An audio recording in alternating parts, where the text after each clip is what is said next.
இங்க இருந்து நான் ஒவ்வொரு முறை நான் சொல்றேன், நீங்கள் ஆசீர்வதிக்கப்பட்டவர்கள் அப்படின்னு நான் சொல்றேன்ல, நான் உங்களுக்கு என்ன சொல்றேன்? ஆசீர்வாதம் என்னங்க சொல்ல வரீங்க? இது என்ன வார்த்தை அப்படின்னு நீங்க கேட்டீங்கன்னா உங்களுக்கு சொல்றேன், you are empowered to prosper. நீங்கள் செழிப்படைவீர்களாக என்று உங்களை பலப்படுத்துகிறேன். ஒரு பலன் உங்களுக்கு உள்ள போகும். எதுக்கு பலன்னு? போய் செழிப்படைவை. எதுல செழிப்பு? எல்லாத்துலயும் செழிப்பு. வேலையில செழிப்பு, குடும்பத்துல செழிப்பு, பொருளாதாரத்துல, எல்லாவற்றிலும் செழிப்படைப்புக்கான பலன். ஏசாயா 58:14. ஏசாயா 58:14 வசனத்தை நான் வாசிக்கிறேன். ஏசாயா 58:14. அப்பொழுது கர்த்தரில் மனமகிழ்ச்சியாய் இருப்பாய், பூமியின் உயர்ந்த இடங்களில் உன்னை ஏறி இருக்கும்படி பண்ணி, உன் தகப்பனாகிய யாக்கோபுடைய சுதந்திரத்தால் உன்னை போஷிப்பேன். கர்த்தருடைய வாய் இதை சொல்லிட்டு. ஆமென். இந்த 2026 இந்த வாக்கு தத்தத்தை இயேசுவின் நாமத்தினால உங்கள் வாழ்க்கையிலே வரும்படியாக நான் பிரகடனப்படுத்துகிறேன். இயேசுவின் நாமத்தினால இந்த வசனம் இந்த 2026 உங்கள் வாழ்க்கையில் நிஜமாவதாக. எல்லாரும் ஆமென் சொல்லுவோம். இதுல சில வார்த்தைகளை எடுத்து நம்ம இன்னைக்கு பார்க்க போறோம். சில நிமிடங்கள் அதை பார்ப்போம். இதுல பூமியின் உயர்ந்த இடம், அதை தான் குறிப்பாக நான் பேச போகிறேன். அதுக்கப்புறம் இதுல இன்னொரு வார்த்தை, யாக்கோபினுடைய சுதந்திரம். இந்த 2 வார்த்தைகளை தான் மிகவும் முக்கியமா நம்ம கருத போறோம். வருகிற வாரங்கள்ல இதை குறித்து இன்னும் நம்ம டீட்டெயில்டா நம்ம அதெல்லாம் பார்க்கலாம். இதுல பார்க்கும்போது, பூமியின் உயர்ந்த இடங்களில் உன்னை ஏறி இருக்கும்படி பண்ணி, உன் தகப்பனாகிய யாக்கோபுடைய சுதந்திரத்தால் உன்னை போஷிப்பேன். இந்த உன் தகப்பனாகிய யாக்கோபுடைய சுதந்திரத்தால் போஷிப்பேன்னு மக்கள் கிட்ட சொல்றாங்க. இப்போ யாக்கோபின் சுதந்திரம்னா என்னன்றது தெரியணும். ஏன்னா இது ஒரு வாக்குத்தத்தமாக இஸ்ரவேல் மக்களுக்கு கூறப்படுகிறது. இப்ப நம்ம மேல ஒரு வார்த்தையை கூறுறாங்கன்னா அது என்ன கூறுறாங்கன்னு நம்மளுக்கு தெரியணும். நீ நல்லா இருப்ப அப்படின்னா எங்க நல்லா இருப்போம், என்ன நல்லா இருப்போம்னு நமக்கு அடுத்து யோசிக்க வரோம் பாருங்க. அது மாதிரி இங்க போட்டிருக்குது, யாக்கோபுடைய சுதந்திரத்தால் உன்னை போஷிப்பேன். அப்போ இது ஒரு ஆசீர்வாதமா கூறுது. அப்ப நீங்க போய் வேதம் முழுக்க இந்த யாக்கோபின் சுதந்திரம் அப்படின்னு என்னெல்லாம் போய் பார்த்தீங்கன்னா, அது எங்க ஆரம்பிக்குது? யாக்கோபுடைய சுதந்திரம் எங்க ஆரம்பிக்குதுன்னா, ஆபிரகாம்கிட்ட இருந்து ஆரம்பிக்குது. முதல்ல யார் ஆசீர்வதிக்கப்படுகிறா? ஆபிரகாம் ஆசீர்வதிக்கப்படுகிறார். அதுக்கப்புறம் அந்த ஆசீர்வாதம் ஈசாக்குக்கு டிராவல் ஆகுது. ஈசாக்குக்கு அப்புறம் ஈசாக்கு கிட்ட இருந்து யாக்கோபுக்கு போகுது. அப்படியே டிராவல் ஆகுது. ஃபர்ஸ்ட் ஆபிரகாம் சொன்ன மாதிரியே ஆபிரகாம் ஆசீர்வதிச்சு அவனுக்கு என்னெல்லாம் செய்யணுமோ அதெல்லாம் செய்யறாரு. அப்புறம் அது மாதிரியே ஈசாக்குக்கு செய்யறாரு. அப்புறம் அது மாதிரியே யாக்கோபுக்கு செய்யறாரு. இப்ப நம்ம மேல கூறப்படுகிறது இல்ல, தேவனுடைய வார்த்தையில இன்னைக்கு கூறப்பட்டது என்னது? யாக்கோபின் சுதந்திரம்னு. அப்ப அது எங்க இருந்து வருதுன்னு போய் பார்த்தீங்கன்னா, ஆபிரகாம் கிட்ட ஆரம்பிக்குது. அது நிறைவேற தொடங்குவது யாக்கோபுடைய வாழ்க்கை.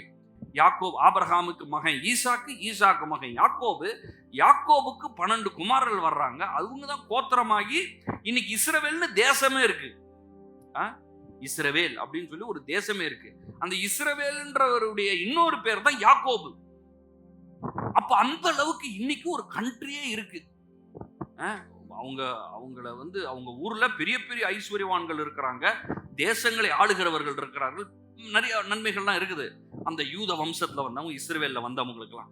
அப்போ இவ்வளோ பெரிய காரியத்தை இன்னைக்கு வரைக்கும் ஆயிரமான ஆண்டுகளுக்கும் நடக்கக்கூடிய ஒரு வார்த்தை தான் இந்த வார்த்தை. யாக்கோபுடைய சுதந்திரத்தால் உன்னை போஷிப்பேன்றது இன்னைக்கு நம்ம ஒருவேளை லைட்டா எடுத்துக்கலாம். அவங்க யாரும் எடுக்க மாட்டாங்க லைட்டா.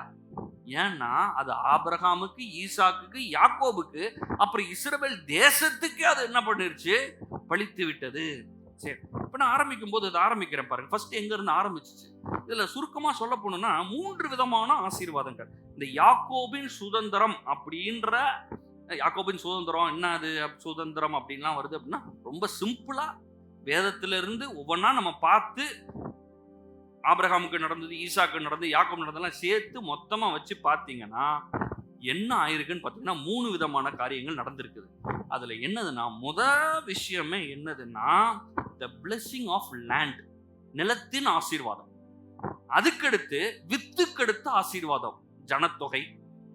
அந்த மாதிரி மூன்றாவது என்னன்னா தயவும் ஆசீர்வாதமும், எல்லாவற்றையும் கொடுக்கக்கூடிய நன்மைகளும். இது 3 தான். இதுக்கு சில வசனங்கள்லாம் எடுத்து காட்டுறேன் நான்.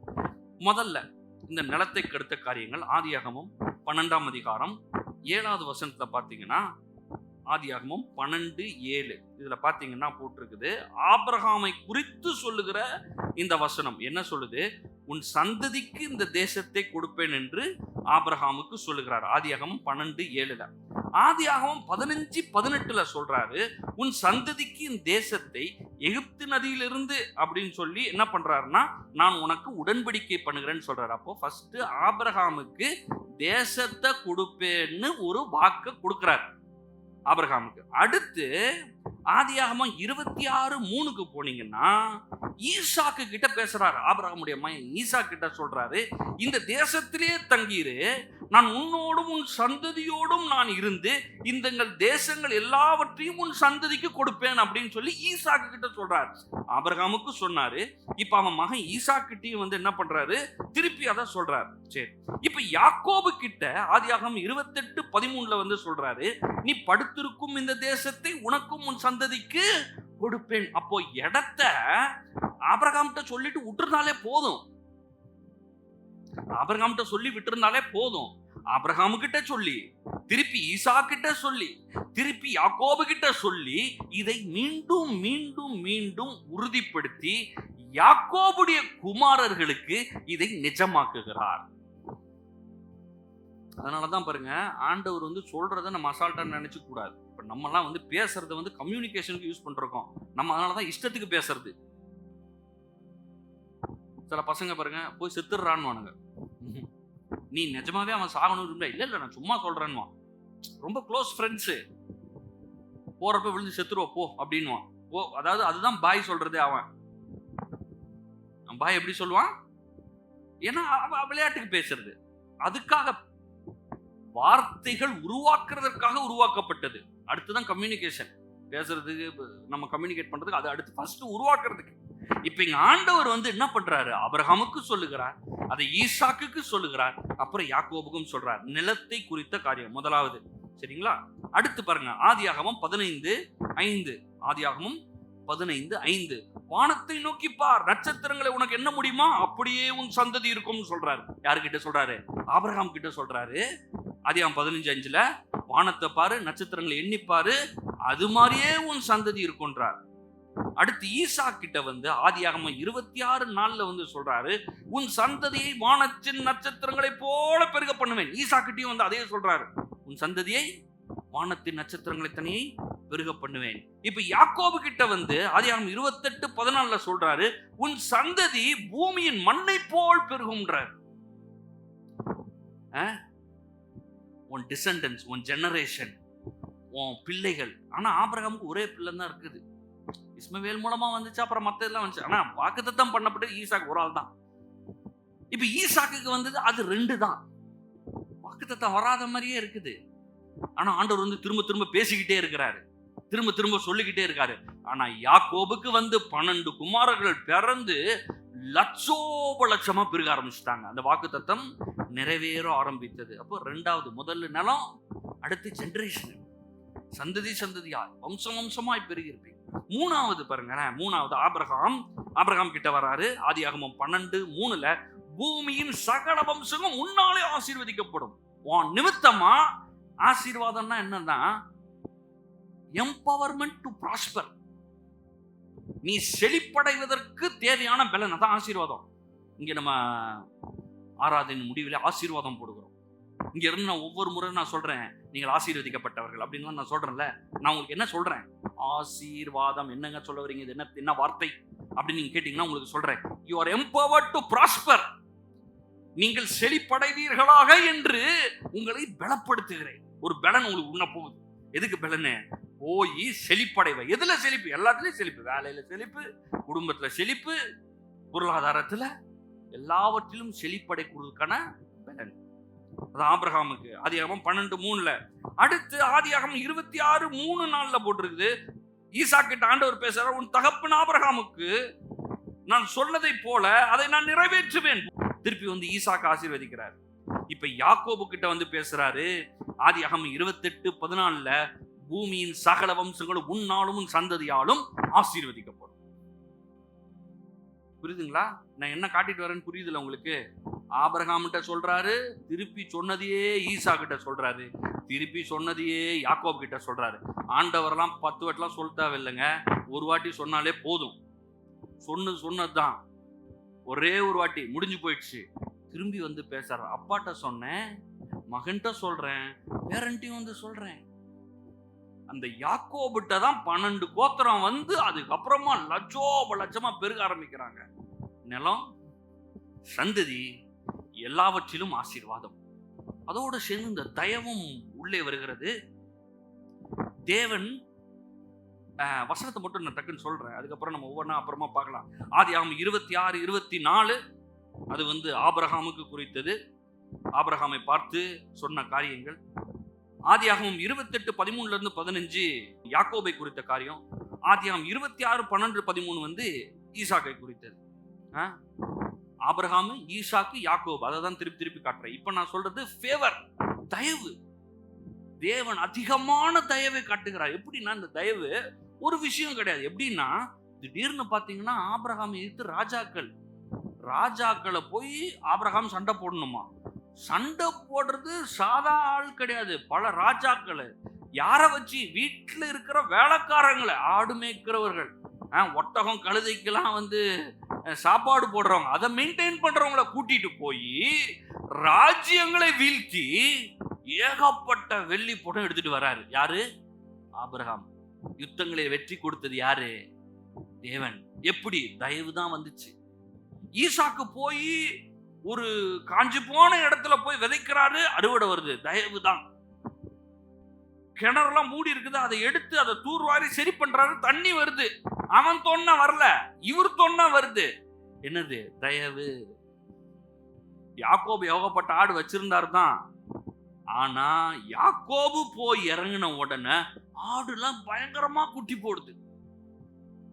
ஏராளமான ஆடு, மாடு, ஒட்டம், கழுத, வேலைக்காரர்களுடைய பெரிய ஆளாய் மாறிட்டார். யாரு? யாக்கோபு. 2ஆ பிரிக்கிறார். ஏகப்பட்ட ஆயிரமான மிருகங்கள் வந்துருச்சு. இதெல்லாம் என்னது? தேவ தயவு என்ன பண்ணுது? இந்த மக்களுக்கு இதை செய்கிறது. ஒரு 10 காரியம், அதை அடுத்தடுத்து நம்ம பார்க்கலாம். ஆனா கொஞ்சம் ஸ்பீடா நான் சொல்றேன்.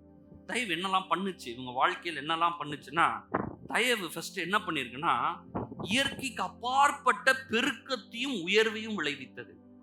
இயேசுவின் நாமத்தினால இந்த தயவு உங்கள் வாழ்க்கையில் இயற்கைக்கு அப்பாற்பட்ட பெருக்கத்தையும் உயர்வையும் விளைவிப்பதாக. அதுக்கடுத்து இந்த தயவு என்ன பண்ணிருக்குன்னா, இழந்த எல்லாவற்றையும் 7 மடங்கு திரும்ப கொடுத்திருக்கிறது. அப்ப நான் சொல்றேன், இந்த தயவு உங்கள் வாழ்க்கையில் நீங்கள் இழந்த எல்லாவற்றையும் 7 மடங்கு கொண்டு வந்து தருவதாக. அடுத்து இந்த தயவு என்ன பண்ணிருக்குன்னா, பகைத்தவர் முன்பாக நல் மதிப்போட வாழ செய்தது. இப்ப நான் சொல்றதெல்லாம் நீங்க வந்து ஆபிரகாம், ஈசாக், யாக்கோப் எல்லார் லைஃப்லயும் பார்க்கலாம். மொத்தமா நான் சொல்லிடுறேன் இப்போ உங்களுக்கு. எல்லாத்துக்கும் ரெஃபரன்ஸ் இருக்கு, எல்லாருக்கும் இன்ஸ்டன்ஸ், அதாவது சம்பவங்கள் நடந்தது. ஆனா இது வந்து என் மேல வந்திருக்கு. ஆண்டவர் என்ன சொல்றாரு? யாக்கோபின் சுதந்திரத்தால் உன்னை போஷிப்பேன். அந்த ஆசீர்வாதம் உன் மேல வருதுன்னு நம்ம இதெல்லாம் போய் பார்க்கணும். ஆனா இன்னைக்கு நான் கொஞ்சம் ஃபாஸ்டா இதை சொல்றேன். தயவு என்ன பண்ணுது? பகைத்தவர் முன்பாக நல்ல மதிப்போடு உங்களை வாழ செய்யும். நீங்க கேவலமா வாழ்ந்திருக்கலாம், உங்களை அவமானப்படுத்திருக்கலாம், ஆனா அவர்களுக்கு முன்பாக நீங்கள் நல் மதிப்போடு வாழ்வீர்கள். அடுத்து தயவு அதிகமான சொத்துக்கு உரிமையாளராக உங்களை மாற்றும். வீடுகளையும் நிலங்களையும் உங்கள் அண்டை கொண்டு வரும். தயவு பண்ற வேலை இதெல்லாம். அதுக்கடுத்து தயவு சாத்தியமற்ற கடினமான சூழ்நிலையில் உங்களை மிகப்பெரிய வெற்றிகளை பார்க்க வைக்கும். ரொம்ப டிஃபிகல்ட் சிச்சுவேஷன், வெற்றியா வராது, ஆனா தயவு என்ன பண்ணும் தெரியுமா? உங்களுக்கு வெற்றியை பார்க்க வைக்கும். அடுத்து தயவு தகுதி இல்லாத இடத்தில் உங்களை தகுதிப்படுத்தி மக்கள் உங்களை அங்கீகரிக்க வைக்கும். தகுதி இல்லை, உங்களுக்கு இல்லை, படிக்கல, ஃபேமிலி பேக்ரவுண்ட் இல்லை, அது கிளாஸ் இல்லை, அது இல்லை, எல்லாம் இல்லை, ஆனா உங்களை தகுதிப்படுத்தும். தயவு சமுதாயத்தில் உங்களை முக்கியப்படுத்தி மக்கள் மத்தியில் விரும்பப்பட வைக்கும். அடுத்து என்ன பண்ணும்? தயவு உங்கள் விண்ணப்பங்களை அதிகாரிகள் மத்தியில் ஒப்புக்கொள்ள வைக்கும். பெரிய ராஜாவா இருப்பான், பெரிய மந்திரியா இருப்பான். நீங்க ஒரு விண்ணப்பம் வச்சீங்கன்னா அதை அவங்க அங்கீகரிச்சுக்குவாங்க. அடுத்து தயவு கொள்கைகள், விதிகள், ஒழுங்குமுறைகள், சட்டங்கள் எல்லாவற்றையும் உங்கள் நன்மையாக மாற்றும். ஊர்ல சட்டம் போட்டாங்கன்னா யாருக்கு நல்லதா போட போறாங்க? நம்மளுக்கு நல்லதா போட போறாங்க. அடுத்து கடைசியா தயவு எல்லா யுத்தத்திலும் வெற்றியை தரும், ஏனெனில் தேவனே உங்களுக்காக யுத்தம் பண்ணுவார். இப்ப நான் 10 காரியம் சொல்லியிருக்கேன். தயவின் 10 பயன்கள் இது தனி. ஆனா இது வந்து ஆபிரகாம், ஈசாக்கு, யாக்கோபுக்கு நடந்தது. அவங்க மேல வந்து ஆசீர்வாதம், ஃபேவர் அண்ட் பிளெஸிங் அதோட சேர்ந்துதான் 3 காரியம். ஃபர்ஸ்ட் நிலம், அப்புறம் அவன் சந்ததி, அப்புறம் 3வது பார்த்தீங்கன்னா எல்லா ஆசீர்வாதங்களும் தயவும். மறக்க மாட்டீங்கல்ல? 3 காரியம்: நிலம், அவன் சந்ததி, 3வது ஆசீர்வாதம். எல்லா ஆசீர்வாதமும் தயவும். இதுதான் வந்து என்னது? யாக்கோபின் சுதந்திரம். அந்த வசனத்துல நீங்க போய் பார்த்தீங்கன்னா, உன் தகப்பனாகிய யாக்கோபுடைய சுதந்திரத்தால் உன்னை போஷிப்பேன் அப்படின்னா இவ்வளோ விஷயங்கள் இருக்குது அந்த ஒரு வார்த்தைக்குள்ள. இது ஆண்டவர் என்ன சொல்றாரு? இந்த 2026ல உனக்கு நான் அதை தருகிறேன்.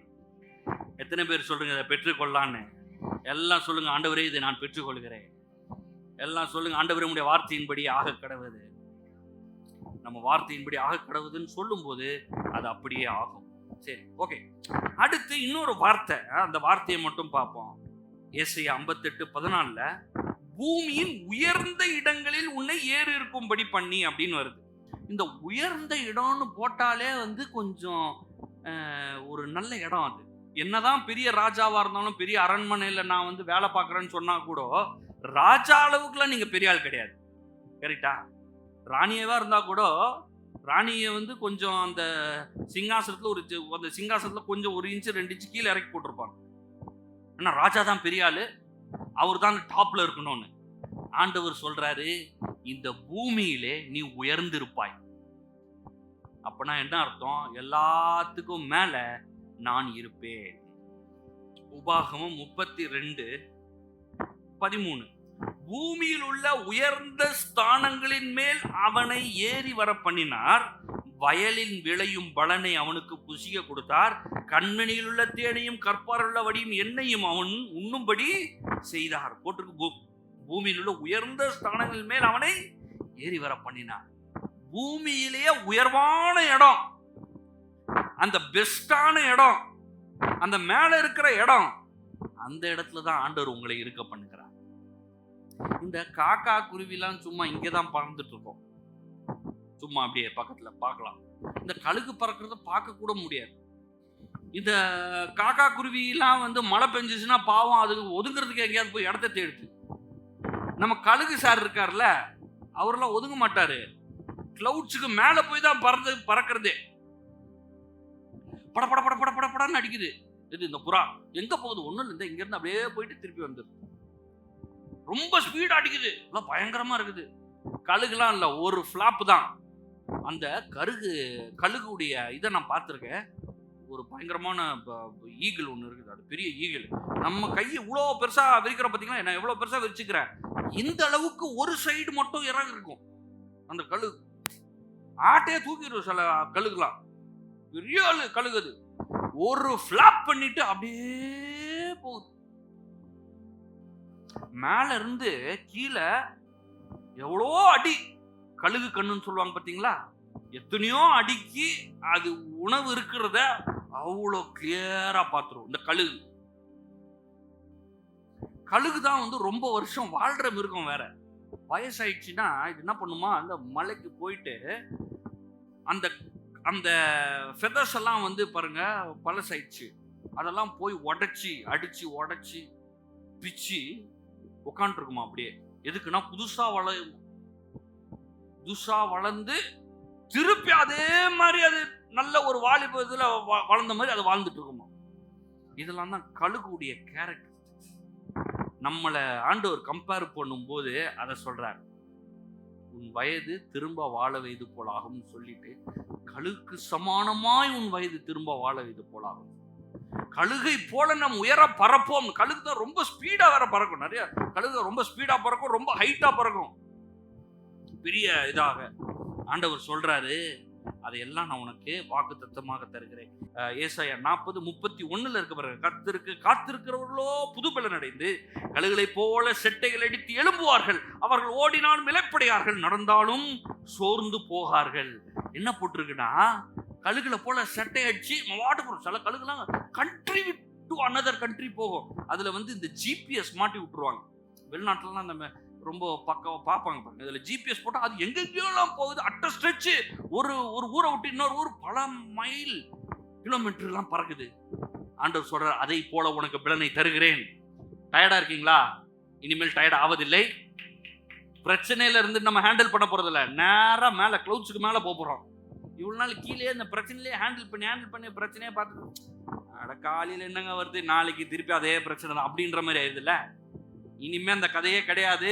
இந்த பிரச்சனையா பாக்குற கதை கிடையாது. பிரச்சனைக்கு மேலதான் நம்ம பறக்கிறோம். பிரச்சனைக்கு மேல பறக்கிறோம். புயல் காத்துக்கு மேலதான் நம்ம என்ன பண்ண போறோம்? பறக்க போகிறோம். அப்ப அந்த உயர்வான இடம், அந்த கழுகு உயர்வான இடத்துல தான் இருக்கு. அது கூட மலையில தான் கட்டுது, மேலதான் கட்டுது. அதோடைய வீடு அங்கதான் மேலதான் இருக்குது. கீழே எங்கேயா ஒளிஞ்சிட்டுல, அது மேல போய் உச்சி மேல தான் நிக்குது. நம்மளையும் ஆண்டவர் அந்த மாதிரி உயர்வான இடங்களை வைப்பார். எபேசியர் 1:3 அதான் போட்டிருக்கு. கர்த்தராகிய இயேசு கிறிஸ்துவின் பிதாவாகிய தேவனுக்கு ஸ்தோத்திரம், கிறிஸ்துவுக்குள் உன்னதங்களிலே ஆவிக்குரிய சகல ஆசீர்வாதத்தினாலும் நம்மை ஆசீர்வதிக்கிறார். பிரச்சனைகள் எல்லாம் பார்க்கும்போது, போராட்டங்களை பார்க்கும்போது ஒண்ணு மட்டும் ஞாபகம் வச்சுக்கோங்க, இந்த பூமியிலே உயர்ந்த இடத்தில் நான் உட்கார்ந்து இருக்கிறேன். இப்ப பாருங்களேன், நீங்க எல்லாம் இங்க சேர்ல உட்கார்ந்துட்டு இருக்கீங்க. ஆனா உங்களுடைய ரியல் ஸ்டேட்டஸ், ரியலா நீங்க எங்க உட்கார்ந்துட்டு இருக்கீங்க தெரியுமா? அப்பாவோட உன்னதத்துல உட்கார்ந்துட்டு இருக்கீங்க. இப்போ இங்க அது சரீரங்க, இது சரீரம், பூமியில உட்கார்ந்துட்டு இருக்கீங்க. ஆனா நிஜமாவே மறுபிறப்படைந்த நான் எங்க உட்கார்ந்துட்டு இருக்கேன்? உன்னதங்களிலே அப்பாவோட உட்கார்ந்துட்டு இருக்கேன். அதே இடத்துல, அதே ஸ்டாண்டர்ட்ல நான் உட்கார்ந்துட்டு இருக்கிறேன். அப்படி உட்கார்ந்துட்டு இருக்கும்போது எனக்கு என் வாழ்க்கையிலே நான் சந்திக்கக்கூடிய எல்லாவற்றையும் எளிதாய் சந்திப்பேன். இயேசுவின் நாமத்தினாலே இந்த வார்த்தை உங்கள் வாழ்க்கையில் பலிப்பதாக. இந்த ஆண்டு பூமியின் உயர்வான இடங்களுக்கு போவீர்களாக.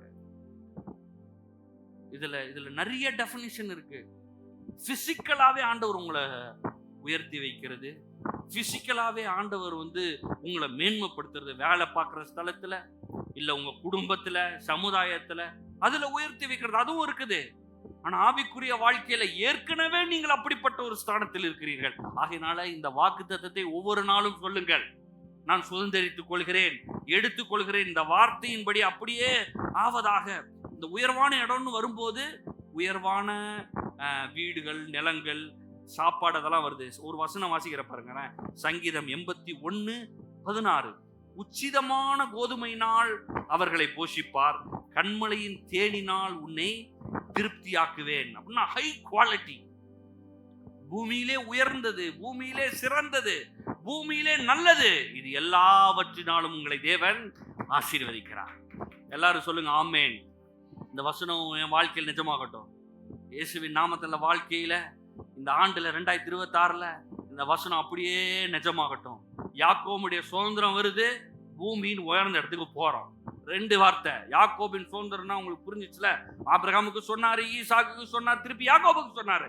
யாக்கோபுக்கு சொன்ன உடனே நிறைவேற்றிட்டாரு, இப்போ உங்களுக்கும் நிறைவேற்றுகிறார். சோர்ந்து போயிடாதீங்க. என்ன சும்மா சொல்லிட்டாக்குறீங்க வருஷம், நான் எத்தனை நியூ இயர் பார்த்துட்டேன். ஆமா, அப்படிதான் சொல்றாரு. ஆபிரகாமுக்கு சொன்னாரு, ஈசாக்குக்கு சொன்னாரு. நான் ஒரு மேப் ஒன்று போட்டு அதை டக்குன்னு போட முடியல. பல 100 ஆண்டுகள் டைம் ஆகுது. ஆபிரகாம் டு ஜேக்கப் அவன் டெலிவரி ஆகிற வரைக்கும். நம்ம ஊர்ல குழந்தை டெலிவரி 10 மாசம்.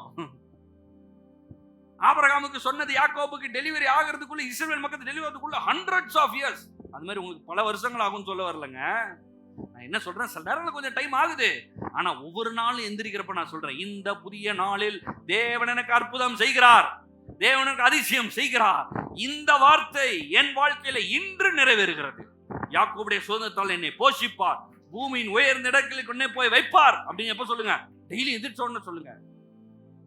இந்த வசனத்தை முன்னாடி போட்டு, பூமியின் உயர்ந்த இடத்தில் வைப்பார், யாக்கோபின் சுதந்திரத்தால் என்னை போஷிப்பார். ஓகே, நம்ம எல்லாரும் ஜெபம் பண்ணுவோம். பிதாவே, இயேசுவின் நாமத்தினால உமக்கு ஸ்தோத்திரம்.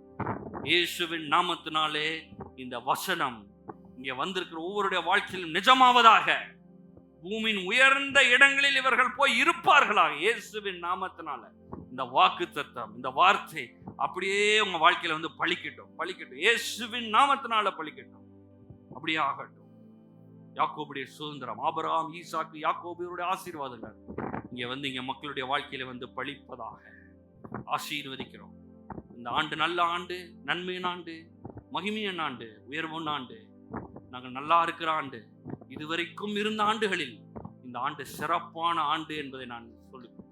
அப்படியே ஆகட்டும். அப்படியே செய்கிறதற்காக ஸ்தோத்திரம். இயேசுவின் நாமத்தில் பிதாவே, ஆமென்.